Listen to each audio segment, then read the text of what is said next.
Bueno, entonces nosotros vamos a trabajar esto. A ratos lo que veíamos como fácil, como que esto se iba a manejar y esperaba uno en las mismas objetivos de la reforma que se hizo, pues uno veía ahí cómo era para facilitar, para simplificar, que las tarifas, disminuir las tarifas, y esas tarifas y esas facilitaciones y esas simplificaciones realmente no se ven por ningún lado, y menos ahora que salió ese formulario, porque pues la verdad es que resulta ahora, pues habría que hacer, la verdad estamos programados para mirar el tema de la reforma, las cosas que han cambiado, y vamos a tratar de ubicar algunas, pero sería necesario sí organizar como esos talleres que trabajamos en la universidad, caso concreto, organizarlo, determinarlo y llevarlo al formulario, porque ahora el formulario se convirtió en una dificultad más, y ahí sí los considero a los contadores que les toca, que tienen la responsabilidad ya, porque bien complicado que es eso. ¿Cómo quedó ese? ¿Qué pasó? Sí, es que ahí tengo pues el formulario y lo bajo por ahí. Bueno, nosotros en este contexto hablamos de impuestos al gasto. Impuestos al gasto. Si una persona obtiene ingresos, su impuesto sobre la renta. Si tiene esos ingresos pagando el impuesto a la renta, los ahorra, entonces al ahorrar, impuesto al patrimonio. Y si gasta, impuestos al gasto. Que si fueran impuestos directos, si fuera un impuesto directo, cada uno presentar nuestra declaración de impuesto al gasto, así como presenta la de renta, uno que presentaría en la declaración, mucho más fácil cada uno, diría ingresos menos ahorro, la diferencia es la base gravable por el 16% y sale. Pero ese manejo no ha sido posible ni será posible darlo. Porque si la persona va a declarar el impuesto al gasto, cuando vaya a decir la base, cuando determine la base del gasto, porque ya se lo gastó. Y entonces, ¿cómo se hace el manejo del recaudo?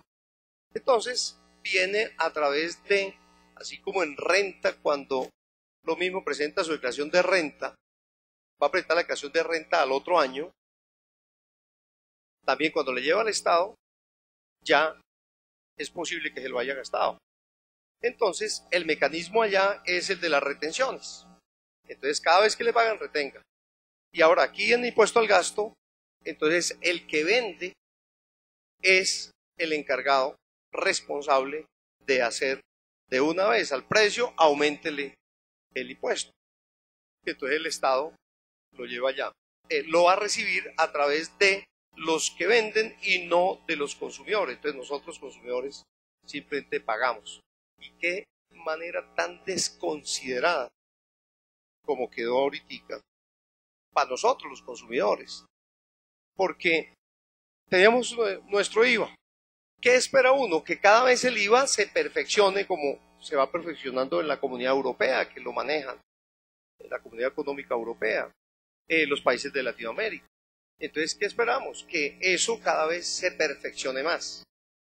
Y al sacarle de allí y crear impuestos al consumo, eso lo que crea es una imperfección en el manejo del IVA. Porque, por ejemplo, el que presta servicio de restaurante le toca recaudar impuesto al consumo, pero él que presta servicio de restaurante, ¿qué hace los IVAs que paga por costos y gastos para prestar servicio de restaurante? Llévalo al costo. Y ahora, sobre ese IVA, en el costo, aplíquele impuesto al consumo. Y ahora, sigamos la cadena. El siguiente que utilizó el servicio de restaurante como costo o gasto de operaciones grabadas, a él le toca de los IVA generados, resta los IVA descontables. Y entonces lo que pagó fue el restaurante, descontaba antes el IVA del servicio de restaurante y sigue la cadena dándole perfección a que llegue al consumidor final y pague la tarifa sobre el gasto de él. Pero entonces ya él va a recaudar IVA sobre el impuesto al consumo acumulado en sus costos o gastos. Y ese impuesto al consumo incluye en la base IVA para generar impuesto al consumo. ¿Qué cascada de impuesto al gasto uno sobre el otro? Lo coge el IVA, enseguida el consumo, lo coge el IVA, el consumo y lo lleva. El consumidor es el que paga aquí, los que pagamos los platos rotos aquí de esto. Porque se acumulan esos y el uno interfiere en la base gravable del otro. Y si lo miramos, el de la gasolina, complicadísimo también, porque ese impuesto a la gasolina, que es un impuesto al gasto, que antes se tomaba como descontable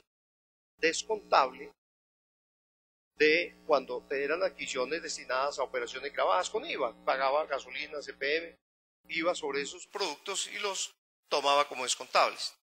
Ahora, como ya no es IVA, sino que es un impuesto al gasto, pero con otro nombre, entonces ya no lo puede tomar como descontable. Le regalaron un pedacito, que es el 35% del impuesto a la gasolina, que lo puede descontar en IVA.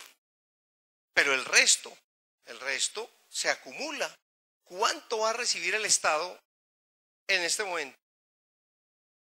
Porque todos los que son responsables del IVA recaudan IVA sobre sus precios de venta, pero tenían derecho a restar este IVA de impuesto a la gasolina CPM, ya no, apenas el 35%. Y entonces no solamente no lo puede descontar, sino que además genera IVA sobre el impuesto al consumo acumulado en el precio. ¿Sí? Entonces, eso es insoportable para efectos de los consumidores, que somos los que al final pagamos este impuesto.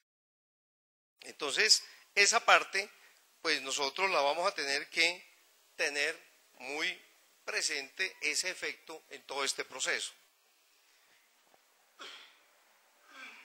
Aparte de eso, el otro impuesto al consumo que sigue, que es el impuesto al consumo, y ese es departamental, a la cerveza, a los licores y a los cigarrillos. Y en los cigarrillos ya tenemos el problema, porque en el caso de los cigarrillos están gravados a nivel plurifásico, en todas las fases de producción y distribución los cigarrillos. Pero el productor de los cigarrillos lo vende y cobra impuesto al consumo y cobra IVA. Ese distribuidor sabe por lo menos cuánto pagó impuesto al consumo y del IVA. Entonces, cuando vende el producto, recauda IVA y él de la base, del precio de venta de la base, retira el impuesto al consumo. Pero el siguiente comercializador de cigarrillos ya no sabe cuál es el impuesto al consumo que está ahí metido. Y entonces ya otra vez sobre el total, sobre el impuesto al consumo, cobrando este IVA.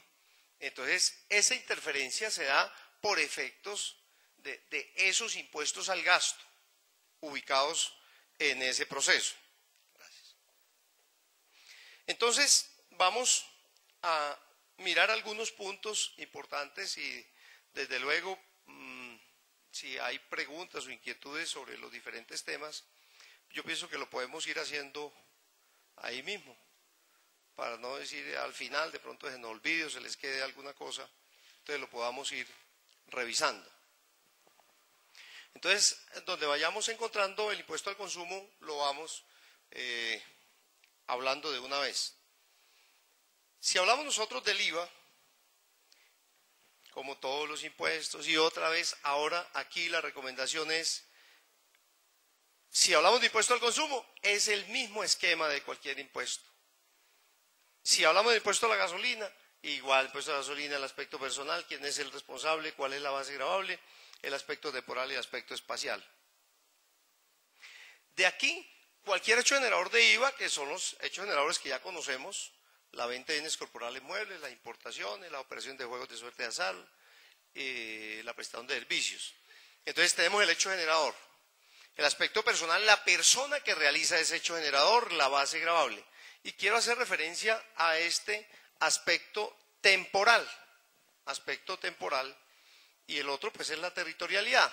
En la territorialidad, siempre que hablemos de importaciones y exportaciones, estamos frente a un problema de territorialidad del IVA. Al exportar desgravamos, al importar gravamos. En el aspecto temporal, tenemos una dificultad cuando se confunden elementos de un impuesto de periodo, como es el de renta, con elementos y aspectos de un impuesto instantáneo como es el IVA. Eso nos ayuda y nos tiene que ayudar a comprender el manejo que tenemos que dar a esto. Porque sale la norma, 26 de diciembre. Siendo renta, como es de periodo, comienza el periodo siguiente, entonces el 2012, entonces comienza el 2013 y es las declaraciones que se van a presentar el año entrante. Entonces ahorita se trabaja como estaba planteado. Pero siendo un impuesto instantáneo, el impuesto comienza a regir inmediatamente, a no ser que la norma diga a partir de cuándo. Recordamos, por ejemplo, cuando salió el decreto 3541 de 1983, que fue en el gobierno de Belisario Betancur, que hizo una reforma grandísima al IVA, que era monofásico y lo pasó a ser plurifásico. La norma, ese decreto 3541-83, que lo recomiendo siempre cuando uno quiera mirar desde dónde arrancar para estudiar esto, ahí es un buen punto de partida. Que lo convirtió 3541 de 1983. Ese decreto en esa época salió al final del año, 29 de diciembre. Pero la norma llegó y dijo, comienza a regir el 1 de abril de 1984. ¿Cuánto tiempo quedó? Enero, febrero, marzo, abril. Y cuando comenzó a regir ya había reglamentarios y ya había incluso doctrina sobre esos temas. Para esa época yo estaba en la DIAN, en la oficina jurídica, y nos tocaba ya emitir conceptos sobre un impuesto que todavía no había comenzado a regir. Pero todo el mundo estaba, cuando arrancó, listo, estamos todo el mundo preparado, incluyendo la DIAN. Importante eso, incluyendo la DIAN. En este momento comenzó a regir el 26 de abril y aún va alguien a decir, cancéleme la condición de responsable del IVA y pues yo tengo un restaurante, entonces páseme la responsabilidad de impuesto al consumo. Y el funcionario le dice, aquí no hay donde meterle una X a esto, porque no han preparado el sistema y el funcionario tiene la culpa. Y uno, claro, uno se queja, que tal, que no, pero es que él tampoco tiene la culpa, porque el sistema no lo han organizado para eso. Y nadie sabe eso, porque la misma capacitación que tiene ella, la que tenemos nosotros, todos mirando a ver cómo estudiar el tema. Y ellos igual. Peor, porque no tienen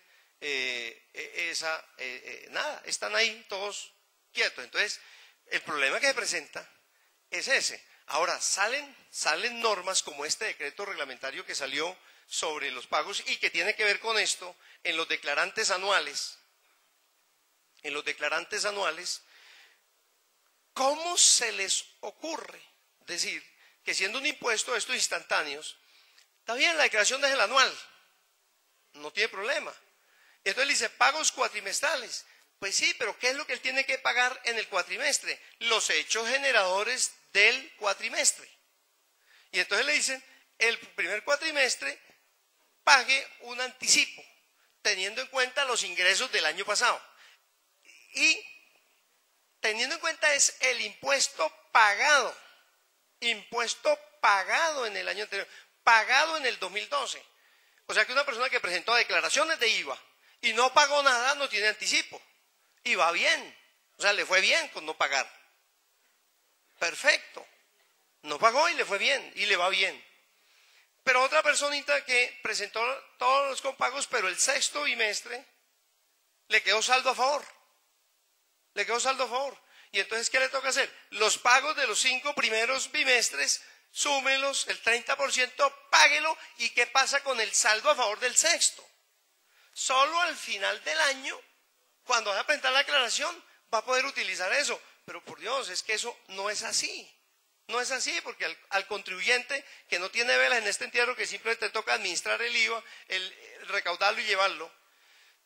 ¿Cuál era la dificultad de decir a usted lo que le corresponde llevar son los hechos generadores que corresponden en el cuatrimestre? Porque es que como el impuesto es instantáneo, uno pensaría que ¿por qué es instantáneo? Para que lo tengamos perfectamente definido. Porque es que el hecho generador es un contrato. Y perfeccionado el contrato, se da el hecho generador.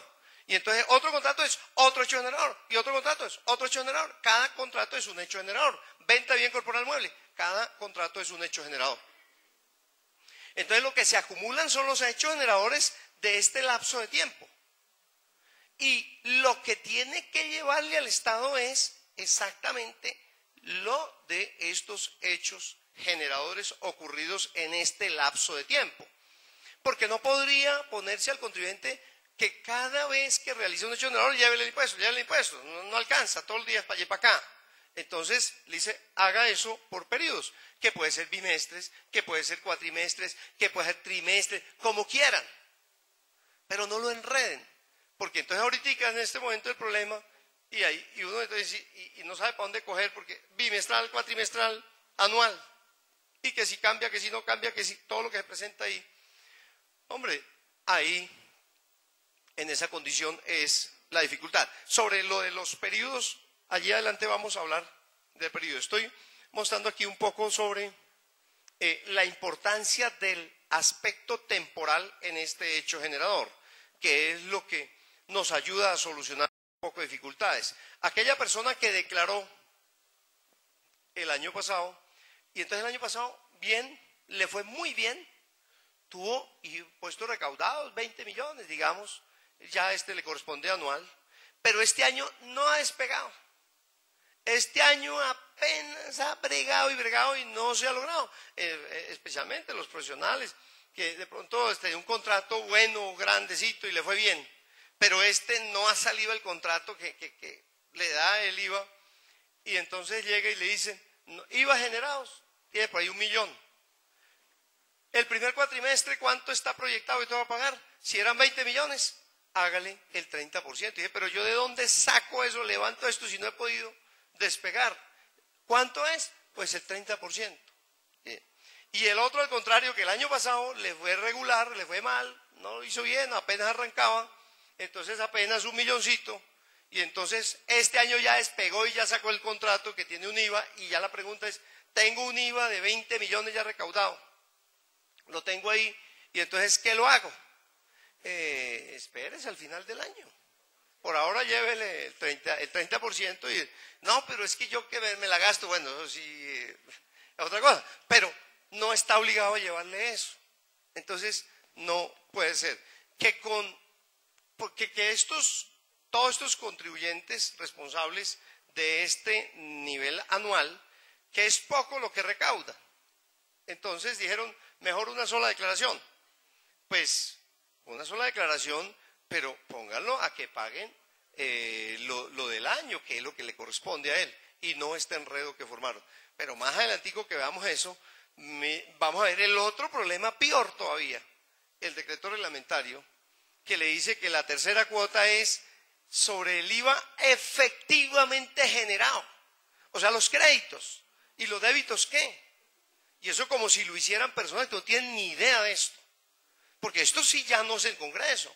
El reglamentario ya es ahí y tiene que estar orientado por la misma administración de impuestos. Y entonces la tercera cuota es sobre el IVA efectivamente generado.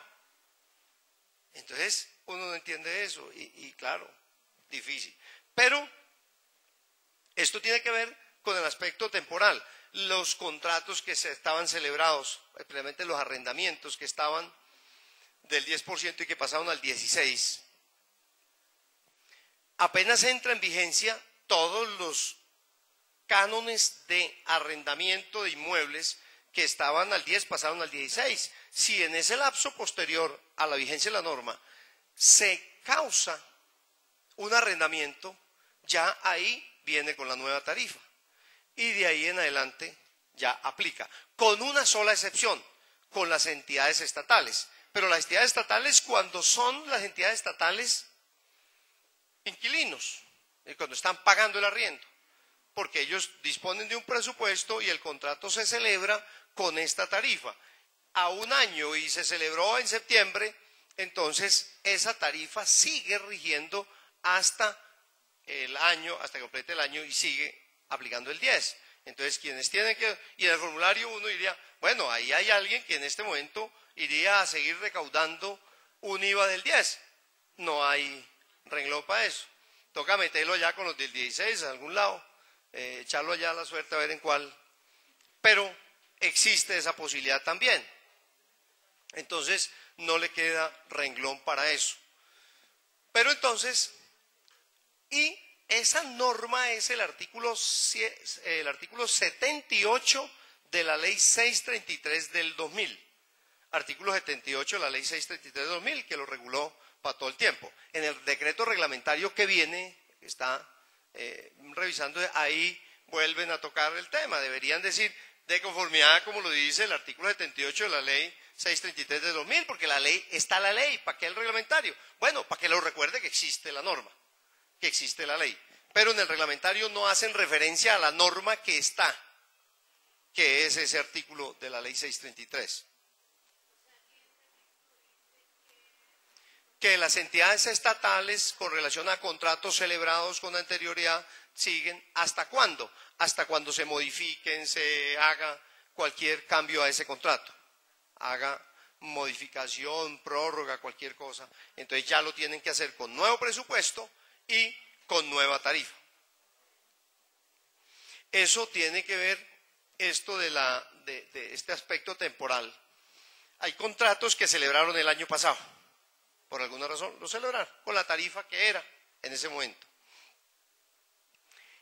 Y en este año anularon el contrato, lo anularon, que cambian la factura, que no qué, una cosa que otra.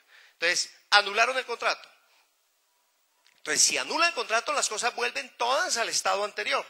Entonces, se reintegra todo, incluyendo si son venta de bienes. Debe hacer el registro completo, llegar al inventario, que una anulación no se puede dar de un contrato, porque el hecho generador es un contrato, no se puede anular por voluntad de las partes, ese es el riesgo, que un contrato uno no lo puede anular porque nos pongamos de acuerdo para anularlo, tiene que ser por razones propias del mismo contrato. Por ejemplo, el objeto, le compré una nevera y la nevera no sirvió, me la arreglaron, no sirvió, al final tome su trozo de nevera y devuélvame la plata.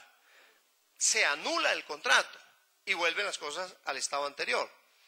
Pero que porque es que la factura la necesito así basada, entonces que no me sirve aquí, si no anulemos el contrato y vuelva a emitir la factura. Entonces, si se anuló ese contrato, perfecto, tomaron la decisión y lo anularon y vuelve a emitir la factura, pero ese ya es un contrato que rige con la nueva disposición. No es que, oiga, pero es que lo anulamos, pero hágalo con la misma tarifa del año pasado, porque la tarifa incrementó o disminuyó, cambió. Entonces hágalo con la misma tarifa, porque lo que le está pidiendo es que la factura. Entonces anula y vuelve a emitir otra. Eso es otro contrato y entonces ahí ya va con la nueva tarifa, porque por eso se anuló, por eso terminó ese contrato y ahora es uno nuevo, y ese nuevo ya es en vigencia de la nueva ley, la nueva tarifa. Aquí hay un asientico, por acá. Aquí hay uno. ¿Qué hora? ¿Qué hacer? Oh.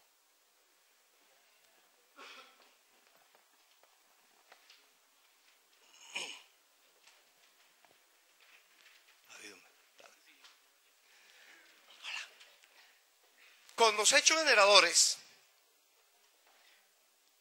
el primer hecho generador, que es la venta de bienes corporales muebles, nosotros sabemos que el contrato es el hecho generador y estamos hablando de la venta de bienes corporales muebles venta de bienes corporales muebles. Sabemos que venta es todo contrato que implique transferir el dominio de los bienes. Sabemos que los retiros de bienes del inventario para gasto o para activo fijo son venta, que las incorporaciones de bienes muebles a inmuebles o servicios no gravados también son venta, cuando la incorporación la realiza quien produce el mueble que se incorpora al inmueble o al servicio no gravado. Son hechos generador venta para efectos del IVA. En esas definiciones de venta, del literal A del 421, todo acto que implique transferir el dominio de los bienes. Y yo siempre insisto, venta no es la transferencia del dominio, venta es el contrato, que yo puedo vender y reservarme la propiedad. Vender no es transferir la propiedad. Si yo vendo, me puedo reservar la propiedad. O yo puedo vender y todavía no transferir la propiedad mañana, pasado mañana. Puede ocurrir eso. Para decir que sale una disposición que está en el artículo 319, esto ayuda. Primero, muchos errores que se cometieron con esto. Varios errores se cometieron con esto porque cuando estaban en todo ese tema de que constituye la sociedad, que tiene un tratamiento especial, que en renta, todo eso, entonces muchas personas naturales que tenían sus negocios responsables del IVA, tienen sus inventarios y entonces simplemente lo aportaron a la sociedad, constituyeron la sociedad, lo aportaron allá. ¿Y el IVA qué? Eso es venta, en ese momento, venta. Tenía que generar el IVA y no lo generaron. Y ahí hay varios problemas ahí sueltos, porque lo que había era con relación a la creación de empresas unipersonales, antecitos de eso, que estaba ya en el decreto 3050 del 97 y estaba esa posibilidad. Pero solo para empresas unipersonales, que ya eso no aplica. Entonces, cuando viene toda esta sociedad, entonces igual pasaron todos los inventarios a la nueva sociedad, ahí era una venta. Lo que trae la ley es decir que no se considera enajenación el aporte, los aportes en especie a sociedades nacionales. Entonces, esta sí es la posibilidad. Si una persona natural, a veces nos vemos ahí muy enredados porque una persona natural tiene su negocio y entonces resulta al principio con un régimen simplificado y tiene otro para no pasar al común, entonces la señora y después el hijo y después el otro y después todos en el régimen común. Y vaya, organícele usted a esa persona el tema de la contabilidad, una cosa, son 5 contabilidades, 5 problemas, compra el uno y eso lo reparten para los otros y como si nada. No, organice una sociedad. Pero ¿cuál era el problema? Constituir la sociedad, listo, no hay problema. Pero, ¿cómo hace para pasarle todo el inventario a la sociedad? Generando IVA. Había un paso y sigue estando, que era entrégueselo en consignación, para que desde la consignación lo va disminuyendo y va haciendo el paso con el tiempo. Era el camino, no era entregárselo de una vez, porque tenía que generar el IVA. Entonces, en este momento le sirve constituir la sociedad, aporte los inventarios y eso no genera IVA. No es una enajenación. De pronto tener en cuenta que si alguno de esas personas que está aportando el inventario en su declaración de IVA, la que está en ese momento, tiene saldo a favor y la va a dejar con saldo a favor, lo pierde, lo va a perder. Entonces, en esa pues factúrele para que genere el IVA que es necesario y trasládeselo con la factura. Porque si no es así, pues sí, lo aporta allá, no hay problema. Esta declaración ya quedó en ceros porque no tiene nada. Pero la sociedad queda con un inventario y va a generar un IVA y no tiene descontables. Entonces tiene que saberlo, que los descontables ya se los utilizó en la persona natural anterior. Entonces, aquí pues ya sabe que va a comenzar a generarlo igual y las nuevas compras y lo traslada y le sirve. Pero si va a dejar un saldo a favor, ahí sí tiene problema porque ese saldo a favor al liquidar allá no le sirve para nada el saldo a favor. Entonces, trasládeselo a través de la factura. Y lo mismo sigue con la fusión y la escisión, que eran figuras que estaban ahí, que no son enajenación. Claro, venta, claro. Más el IVA. Para que el que está comprando, la sociedad que está constituyendo, compra ese inventario, toma su descontable y sigue y se lo traslada a través de la facturación. Porque si constituyen así directo, le va a dejar ese problema.